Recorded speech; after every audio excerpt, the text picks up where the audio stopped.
Inter পরীক্ষা তো শেষ। এবার যারা ভালো নাম্বার পেয়েছে, যারা নিজেদের পছন্দ মতো নাম্বার পেয়েছে, তাদেরকে কংগ্রাচুলেশন জানাই।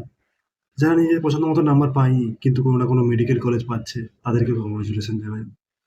কিন্তু যারা নিজেদের পছন্দ মতো নাম্বার পায়নি, তাদের কি হবে এবার?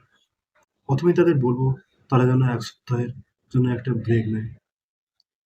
কিছুদিন নিজেদের পরিবারের সাথে কাটাক কাটাক বা আশেপাশের পরিবেশে একটু নেচারের মধ্যে গিয়ে কিছুক্ষণ সময় কাটাক। নিজেদের কিছুক্ষণ সময় দিক।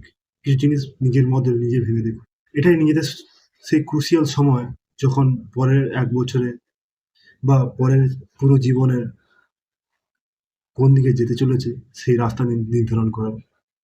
এটাই জীবনের শেষ না, এটাই জীবনের শুরু হতে পারে। জীবনটা এখানে থেমে থাকতে পারে না। জীবনটাকে এখানে শেষ বলে ভাবা কোনো মানেই হয় না। জীবনটা অনেক বড়, অনেক সুন্দর হতে পারে যদি তার সঠিক ডিসিশন নেওয়া হয়। নিজেকে বুঝে, নিজের প্রয়োজন মতো, নিজের সাধ্য মতো, নিজের ইচ্ছে মতো যেদিকে যেতে ইচ্ছে তেমনভাবে ডিসিশন নেওয়া যায়। জীবনটা অনেক সুন্দর হতে পারে যদি সঠিক ডিসিশন নেওয়া সম্ভব হয়, যদি সঠিক ভাবনায় পৌঁছতে পারি। তাদেরকে বলবো, তারা যেন কিছুটা সময় নিয়ে একটু ভেবে দেখুক, তারা কেন শুরু করেছিল? তারা ঠিক এমবিবিএসটা কেন করতে চায়? আদৌ এমবিবিএস হতে চায় তো? তারা কি সঠিক পরিশ্রম করেছিল এবছর? কেন পায়নি তারা? তারা আরেক বছর যদি দেয়, তাহলেও কি সত্যি পারবে? কোথায়, কোথায় ঘাটতি থাকতে পারে? তারা কি আরেক বছর দিয়ে তারপরে এমবিবিএস পেলে তারা কি শান্তি পাবে সত্যি?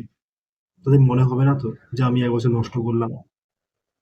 তাদের একবার ভেবে দেখা দরকার আছে, এমবিবিএস ছেড়ে বিডিএস, বিএইচএমএস, বিজিএসসি, আয়ুর্বেদা, আরো কত ধরনের মেডিকেল রিলেটেড কোর্স আছে, বা মেডিকেল সেক্টরের বাইরে কোনো কোর্স, ওগুলো করলে তো তারা সেই স্যাটিসফ্যাকশন পাবে কিনা? কিছু যায় না আসে না যে আশেপাশের লোকেরা কি ভাবছে, কিচ্ছু ভাববে না। তারা 1 মাস বলবে, তারপরে সবাই ভুলে যাবে। কারোর এত সময় নেই যে কোনো একজন লোককে কোনো একটা বিষয় নিয়ে বসে ধরে বসে থাকবে। পরিবারের ব্যাপারটাই আসল। নিজের বাবা মা কি ভাবছে, তারা কি চাইছে, তাদের সাথে যেন সময় কাটিয়ে স্টুডেন্ট কিছুক্ষণ ভেবে দেখুন যে কি করা উচিত। হ্যাঁ, বাবা মা হয়তো সবকিছু না জানতে পারে, কিন্তু তারা অবশ্যই সবসময় ভালো চায়। সবসময় প্রায়োরিটি দেওয়া উচিত। এটাই আমার মনে হয়। হ্যাঁ, আমি ডিমোটিভেটই করছি। যতটা সম্ভব এটাই বলছি যে যেন ড্রপ না নেওয়া হয়। কেন ড্রপ নেওয়ার কষ্টটা আমি ভালোই বুঝি। ড্রপ এই এখন অনেক মোটিভেশন আসবে, অনেক ধরনের মোটিভেটেড ভিডিও পোস্ট হবে অনলাইনে। ওগুলো দেখে এই মোটিভেশনাল ড্রপ অনেকেই নিয়ে নিতে পারে যে ও করে দেখাবো আমি। ও এই কথা বলছে তো, আমি করে দেখাবো। কিন্তু ওই করে দেখানোর মতো কিচ্ছু নেই। যা পাওয়ার নিজের জীবনে, নিজের পর প্রতি নিজের কাছে পাওয়া। অন্য কাউকে কিচ্ছু দেখানোর মতো নেই। ওই অন্য কেউ পেয়েছে সেটা ঈর্ষা করার মতো কিচ্ছু নেই।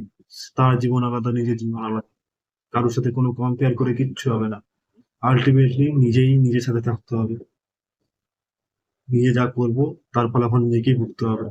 কিন্তু তাহলে ড্রপ কোন পরিস্থিতিতে নেওয়া উচিত বা নেওয়া যাবে? প্রথম, যারা জাস্ট 12 পাস আউট হয়েছে, তাদের মনে হচ্ছে তারা আরেকবার ভালোভাবে পরীক্ষা দিলে তারা বেস্ট দিতে পারে, তাদের অবশ্যই ড্রপ দেওয়া উচিত। যারা খুব কাছাকাছি বর্ডার লাইনে মার্কস পেয়েছে এবং মনে হচ্ছে যে আর একবার প্রস্তুতি নিলে তাদের যথেষ্ট ইমপ্রুভমেন্টের জায়গা তারা দেখতে পাচ্ছে, তারা করতে পারবে, তাদের পুরো দমে লেগে শুরু করে দেওয়া উচিত। 1 সপ্তাহ পরে থেকেই শুরু করে দেওয়া উচিত, যাতে করে ওই ফ্লোটা নষ্ট না হয়। যারা নিজেদের জীবনকে ফেলিওর মনে করছে, তারা মনে করছে আমি হেরে গেছি। একটা এক্সামে হারলে কোনো সমস্যা নেই, কিন্তু জীবনে যেন এই হারার ফিলিং না থাকে, এই গিল্ট যেন না থাকে।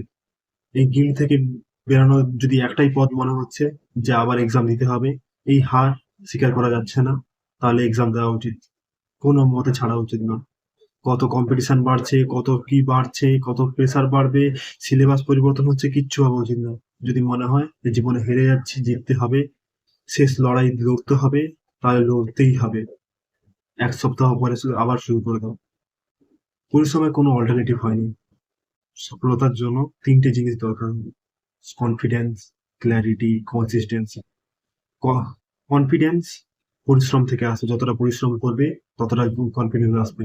ক্ল্যারিটি যতটা ধীরে ধীরে এগাবে তত বেশি বেশি ক্ল্যারিটি হবে আসবে যে কিভাবে আরো এগাতে হবে। আর অবশেষে কনসিস্টেন্সি। প্রত্যেক দিন না পড়লে কখনোই সম্ভব নয়। প্রত্যেকদিন না পড়লে কখনোই আগের জিনিসগুলো মনে থাকবে না, ওই ফ্লো থাকবে না। আর এখন যেদের বসে সেই ফ্লোটা মেনটেন করার চেষ্টাও করুন। তাহলে মাথার উপর আরো বেশি স্ট্রেন পড়বে। একটা সপ্তাহ নিজেকে রেস্ট দাও, তারপরে মাথা ঠিক করে শান্তি মনে পড়া শুরু করো। কে কি বলছে, কে কি ভাববে সব ভুলে যাও।